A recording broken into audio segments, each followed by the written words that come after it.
चलिए guys, one piece का नया चैप्टर आ गया है और ये चैप्टर इतना कुछ खास नहीं था, नॉर्मल चैप्टर ही था। या फिर शायद ऐसा इसलिए लग रहा है क्योंकि पिछले दो चैप्टर कुछ ज्यादा ही बढ़िया थे। खैर, इस चैप्टर में फाइनली लूफी को पता चल गया है कि सन रेल्म में कुछ बकचोदी चल रही है और एक बंदे का फेस रिवील भी हुआ है। तो चलो पूरा चैप्टर अच्छे से देखते हैं। One Piece chapter number 1151, that's enough, I have got this. Cover page में यामातो सुमो मैच कर रही है। इसकी बकचोदी अभी भी जारी है, छोड़ो इसे। चैप्टर की शुरुआत होती है एक जायंट से जो शायद काशी है, जो डोरियो ब्रोगी को रोकने की कोशिश कर रहा है। नहीं, डीमन डोरियो ब्रोगी को रोकने की कोशिश कर रहा है क्योंकि दोनों एल्डर जुरूल को मारने जा रहे हैं। भाई, जुरूल सबसे बुढ़ा वॉरियर है अल्बाफ का, तुम लोग उनको मारने के बारे में सोच भी कैसे सकते हो? हम उन्हीं को तो देखते देखते बड़े हुए हैं। लेकिन काशी की बात से डोरियो ब्रोगी को थोड़ा सा भी फर्क नहीं पड़ा। डोरियो ब्रोगी बोलते हैं वो बस एक खुसट बुढ़ा है जिसकी जरूरत नहीं है। अब हमें जो भी करना है अब हमें करना है और हमें अब किसी भी आइडियल और गॉड की जरूरत नहीं है क्योंकि हम बनने वाले हैं अल्बाफ के नए किंग। अब वक्त आ गया है एरा ऑफ वॉर की तरफ आगे बढ़ने का, जहां सबसे शक्तिशाली ही राज करेगा। इन दोनों का तो सच में दिमाग खराब हो गया है गाइज। कहाँ गया तुम लोगों का वो वॉरियर प्राइड जो हमने लिटिल गार्डन में देखा था? खैर, डोरियो ब्रोगी की ऐसी बातें सुनकर सबको पता चल जाता है कि अब ये पुराने वाले डोरियो ब्रोगी तो नहीं रहे। और फिर हम देखते हैं कुछ और जायंट्स भी डीमन में बदल रहे हैं, जिसको बिल्कुल एक गेम की तरह दिखाया जा रहा है, जहां ओपोनेंट के सारे पीसेस को अपने पीसेस में बदलना होता है। शायद इस गेम को गो कहते हैं ना। ईमू के शायद ब्लैक पीसेस है, तो व्हाइट पीसेस किसके हैं? किसके साथ खेल रही है ईमू ये गेम वो तो पता नहीं, लेकिन ईमू जीत रही है अभी। खैर, अभी अल्बाफ की हालत बहुत खराब हो रखी है। सारे जायंट्स पीछे हटने को मजबूर है और कर भी क्या सकते हैं इन डीमन के सामने। रिप्ले अपने बेटे के लिए चिंतित है और दूसरी तरफ बच्चे फिर से सो चुके हैं, विभिन्न प्रकार के नाइट्समेयर देख रहे हैं फिर से, जो कि सच होते जा रहे हैं, जिनको जायंट्स खत्म कर रहे हैं। ऐसी कोई दिक्कत नहीं है, लेकिन उनके लिए डेथ का कोई कॉन्सेप्ट ही नहीं है, तो वापिस आ ही जाते हैं वो लोग।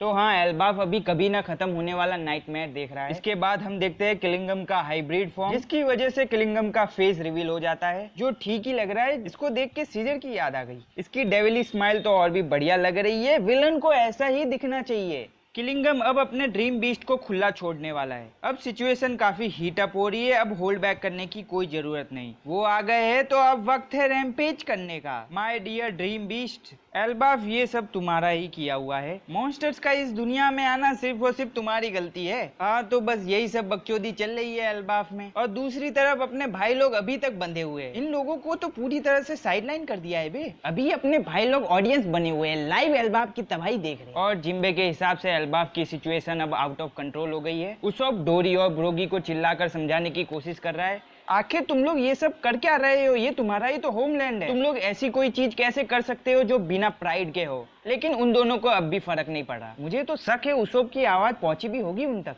खैर, दूसरी तरफ एल्बाफ के बचे हुए जायंट चिल्ड्रन को बचाने की फिराक में है, लेकिन उनसे कुछ नहीं हो रहा। स्कूपर, गब्बान और सोल कुछ नहीं कर पाए तो ये लोग क्या ही कर लेंगे, क्योंकि मॉन्स्टर और इनविजिबल थ्रोन बच्चों को गार्ड कर रहे हैं। इसके बाद हम समर्स को देखते हैं जो ईमू से पूछ रहा है, माय लॉर्ड, हम ये कब तक करने वाले? जिस पर कुलिंगम बोलता है, हाँ वैसे भी बोर्ड पूरी तरह से हमारे रंग में रंग चुका है और अगर हमने मैजिक बीस्ट को रोका नहीं तो सब कुछ खत्म कर सकते हैं ना वो लोग। जिस पर ईमू बोलता है, चार्ज करते रहो जब तक टूट के बिखर ना जाए। लेकिन क्या कुलिंगम बोलता है, जिस पर ईमू बोलती है एल्बाफ की स्पिरिट। इसके बाद ईमू एल्बाफ के फॉर्मल किंग हेराल्ड को कोसते हुए बोलती है, अगर उस चूतिये ने क्रिटिकल मोमेंट में ब्लंडर नहीं किया होता तो ये नेशन अब तक मेरे डोमिनेशन में होता। और ये लाइन काफी मिस्टीरियस है, आखिर क्या कहना चाहती है ईमू? उसके कहने का क्या मतलब है कि हेराल्ड पहले उसका एलाय था, उसके बाद में उसे धोखा दे दिया? कहीं हेराल्ड भी डीमन में तो नहीं बदल गया था और खुद को ईमू के चंगुल से छुड़वाने के लिए उसने लोकी को बोल दिया, ओ भाई मार दे मुझे? एक पॉसिबिलिटी तो है इसकी।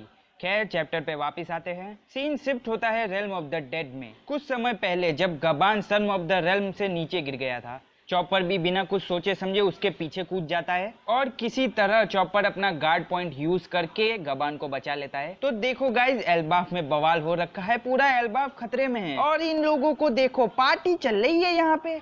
वैसे लूफी जोरो सांजी को फील हो जाता है कि चॉपर ऊपर से नीचे कूदा है और एक और बंदा उसके साथ है जिसकी हालत बहुत खराब है। तो अपने भाई लोग जाते हैं उनको देखने के लिए। दूसरी तरफ लोकी जड़ और गोल्डबर्ग को रिश्वत देने की कोशिश करता है ताकि वे लोग उसे फ्री कर दे, लेकिन वो लोग मना कर देते हैं। इसके बाद लोकी को मूसा का कॉल आता है, वही डेंडेन मूसी से, हमने पहले भी देखा है इसको लोकी से बात करते हुए। तो लोकी मूसा से बोलता है और भाई मैं थोड़ा बिजी हूँ, बाद में बात करेंगे। जिस पर मूसा बोलता है कोई नहीं भाई, आई विल बी क्विक, मेरे यहाँ भी कुछ सही नहीं चल रहा है। जिस पर लोकी बोलता है ठीक है, बस आवाज थोड़ी धीमे रखना, मेरे आसपास बहुत सारे लोग हैं। फिर मूसा लोकी से बोलता है भाई मुझे पहले चांस नहीं मिला बोलने का कि कुछ समय के लिए मैं तुझसे संपर्क नहीं कर पाऊंगा। क्यों, कुछ दिक्कत है क्या? लोकी बोलता है। जिस पर मूसा रिप्लाई करता है भाई तेरे साथ बात करना काफी फन था यार, इसलिए मैं तुझे थैंक यू बोलना चाहता था। भाई तू ऐसे क्यों बात कर रहा है? उस जगह पे फिर से कोई बकचोदी हो गई है क्या? लोकी चिल्लाकर बोलता है अरे भाई मेरी चिंता मत कर, अब तक के लिए थैंक यू, ये बोल के मूसा कॉल रख देता है और लोकी बस मूसा मूसा करता रह जाता है। एक और मिस्टीरियस वार्तालाप। इसके बाद अपने भाई लोग वापस आ जाते हैं यासान को वहां पर लेकर। जड़ को उसका इलाज करने को कहा जाता है।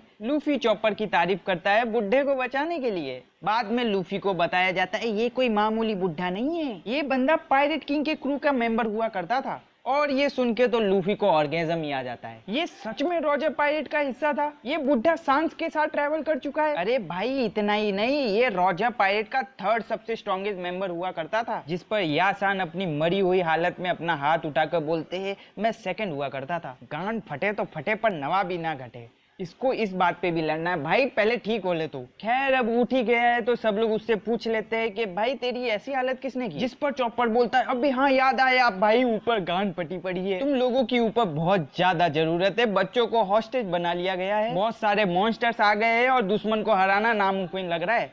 चॉपर ये सब बता ही रहा था तभी हमें ईमू की कॉन्करर हाकी नीचे तक आती हुई दिखती है। शायद ये पहले वाली हाकी है जो सबको फील हुई थी, जो फील करके सभी लोग सीरियस हो जाते हैं। अजरुद्दीन बोलता है गाइस हम सन रेल्म के लिए निकल रहे हैं, एल्बाफ खतरे में है। लूफी बोलता है इतना काफी है चॉपर, मुझे अब सब कुछ समझ में आ गया है फाइनली। और आखिर में लोकी बोलता है आखिर ये इंसेन हाकी आ कहां से रही है? लगता है गाइस अब तो तुम लोगों को मेरी पावर की जरूरत पड़ने ही वाली है। और इसी के साथ they are finally ready to go के साथ चैप्टर का अंत होता है और नेक्स्ट वीक है ब्रेक। आहा मजा आ गया, अगला चैप्टर तो और भी धमाकेदार होने वाला है। ईमू वर्सेस लूफी देखने की काफी इच्छा है यार मेरी, काश अगले चैप्टर में देखने को मिल जाए। तो बस आज के लिए इतना ही, बाय।